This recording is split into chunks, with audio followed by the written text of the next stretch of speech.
જય Sainath charitable and education trust અને અખિલ વિશ્વ ગાયત્રી પરિવાર વડોદરાના સંયુક્ત ઉપક્રમે શ્રીમદ ભાગવત કથાનું તારીખ 24 થી 30 નવેમ્બરના રોજ ઝાંસીની રાણી સર્કલ સુભાનપુરા વડોદરા ખાતે આયોજન કરવામાં આવ્યું છે, જે નિમિત્તે શોભાયાત્રાનું આયોજન કરવામાં આવ્યું હતું। આ શોભાયાત્રા પંચામૃતથી નીકળી હતી, જેમાં મોટી સંખ્યામાં ગાયત્રી પરિવારના સભ્યો જોડાયા હતા।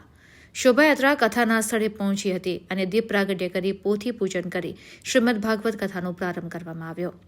અખિલ વિશ્વ ગાયત્રી પરિવાર વડોદરાના નૈનાબેન ભટ્ટ, પૂર્વ કાઉન્સિલર અને ભાજપના કારોબારી સભ્ય રાજેશ આયરે, પૂર્વ કાઉન્સિલર પૂર્ણિમાબેન આયરે, વોર્ડ નંબર 9ના યુવા કાઉન્સિલર શ્રીરંગ આયરે, શિક્ષણ સમિતિના સભ્ય વિજય પટેલ, ગાયત્રી પરિવારના સભ્યો ઉપસ્થિત રહ્યા હતા।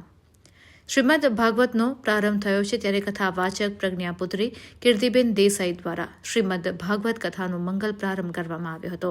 શ્રીમદ ભાગવત સપ્તાહ દરમિયાન તારીખ 26 ને બપોરે 1:30 તુલસી વિતરણ, તારીખ 27ના રોજ કૃષ્ણ જન્મોત્સવ, 28 તારીખના રોજ આયુર્વેદિક કેમ્પ, 29 તારીખના રોજ ગર્ભ સંસ્કાર, 30 નવેમ્બર 2024 શનિવારે સાંજે 4:30 મંત્ર દીક્ષા દીપ યજ્ઞથી પૂર્ણાહુતિ થશે। શ્રીમદ ભાગવત કથાકાર પ્રજ્ઞાપુત્રી કીર્તિબેન દેસાઈના સ્વર કંઠે ભાગવત કથાથી લોકોને મંત્રમુગ્ધ કરવામાં આવી રહ્યા છે। તમે જોઈ રહ્યા છો ઝાંસી રાણી સર્કલ દર વર્ષની જેમ આ વર્ષે પણ પ્રજ્ઞા કથા એટલે તમે જે ગીતા ભગવત કથા છે એનું આયોજન આજે અખિલ ભારતીય વિશ્વ હિન્દુ ગાયત્રી પરિવાર દ્વારા કરવામાં આવ્યું છે। સુભાનપુરાની અમારી જે બહેનો છે, ખાસ કરીને અમારા જે કથાવાચક છે કીર્તિબેન દેસાઈ, એમને હું ખૂબ ખૂબ નતમસ્તક વંદન કરું છું। સમગ્ર વિસ્તારની ગાયત્રી પરિવારની બહેનો દર વર્ષની જેમ આ વર્ષે પણ અમારા નૈનાબેન અને એમની સાથેની સમગ્ર ટીમ દ્વારા આજે આ કથાનું આયોજન ચાલુ છે। કથા 24 તારીખથી 30 તારીખ સુધી ચાલુ રહેશે। આ કથાનો સમય બપોરે 1:30 થી સાંજે 5:30 સુધીનો છે।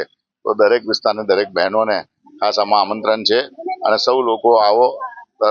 30 તારીખ 29 તારીખ દરરોજ અલગ અલગ પ્રકારના એક દિવસ તુલસી વિવાહ છે, સાથે સાથે ગર્ભ સંસ્કારથી માંડીને બધા સંસ્કારો આપવામાં આવવાના છે, આયુર્વેદિક કેમ્પ છે, અલગ અલગ પ્રકારના દરેક છે। ધર્મ અને સંસ્કાર સાથે વડોદરા શહેર એ હર હંમેશા સંસ્કારી નગરી છે, ધર્મની નગરી છે અને ઝાંસી રાણી સર્કલ, ઝાંસી રાણી ગ્રાઉન્ડ ની અંદર દર વખતે આવા અલગ અલગ પ્રકારના દરેક કાર્યક્રમો થાય છે। આ દર વર્ષની જેમ આ વખતે પણ ગાયત્રી પરિવાર અમારા જે બહેનો છે, ખાસ કરીને નૈનાબેન અને કથાવાચક છે અમારા કીર્તિબેન દેસાઈ, તો આપ જરૂરથી પધારશો।